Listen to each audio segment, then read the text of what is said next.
Chhattisgarhi video देखने के लिए हमारे चैनल को सब्सक्राइब करें और दबाएं इस बेल आइकन को ताकि हमारे वीडियो के नोटिफिकेशन आपके पास पहुंचे सबसे पहले।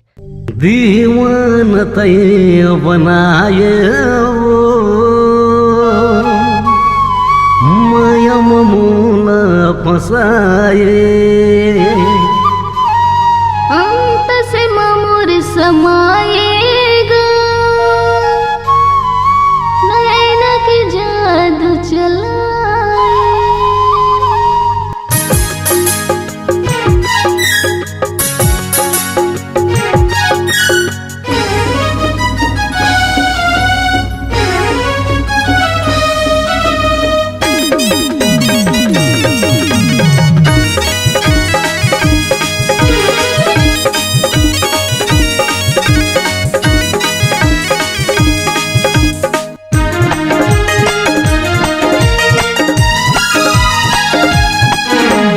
दीवान तय बनाए रे माया मूल फसाए अंतस ममुर समाये वो नैन के जादू चलाए।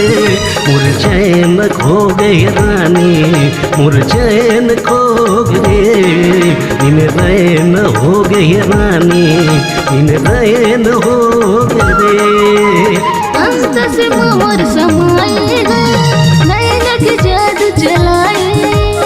अंत से ममुर समाएगा नैन की जादू चलाए।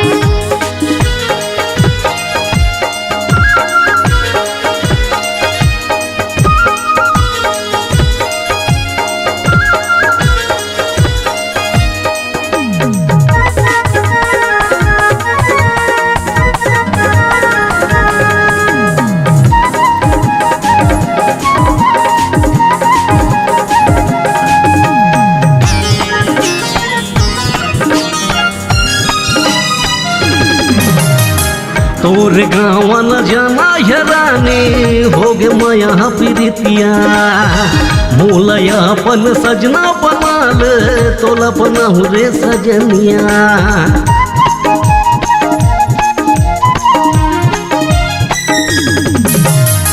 कच कदिन मुँह भेटे हो राजा मैं हदा संवरिया मैं प्रीत माला फंसा के जन होबे मुल्ले दूरी है।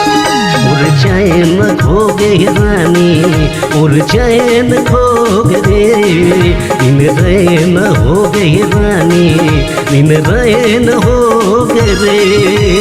दीवान तय बनाए रे माया मूल फसाए अंतस ममुर समाये वो नैन के जादू चलाए।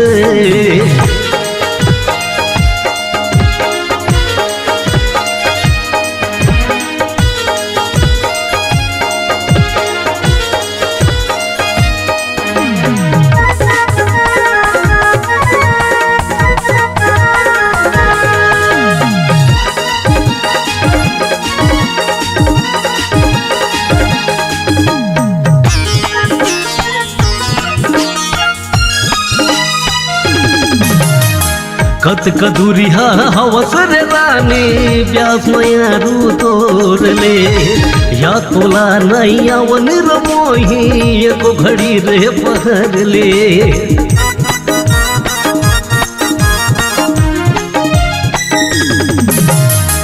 डाली हवाएं मारे मरिया को कि तोहरे गोर ले भगक ले जा मोला तेरा जा रानी बना ले तोर ले। मुरझैन खो गए रानी मुरझैन खो गए इन रैन हो गए रानी इन रैन हो गए। दीवान तय बनाए रे माया मूल फसाए अंतस ममुर समाये वो नैन के जादू चलाए। मुरझैन खो गए राजा मुरझैन खो गए दिन रैन हो गए राजा दिन रैन हो गए। दीवान तय बनाए वो माया मूल फसाए अंत से ममुर समाएगा नैन के जादू चलाए। दीवान ते बनाए रे मायम मूल फसाए अंत से मोर समाये वो नैन के जादू चलाए। अगर आप अपनी आवाज को एक नया आयाम देना चाहते हैं तो चले आइए मल्टी ट्रैक डिजिटल रिकॉर्डिंग के लिए संपर्क करें HK म्यूजिक कंपनी, कोटा डबरी, चांपा, छत्तीसगढ़। मोबाइल नंबर है 9329238487 और 8085380339।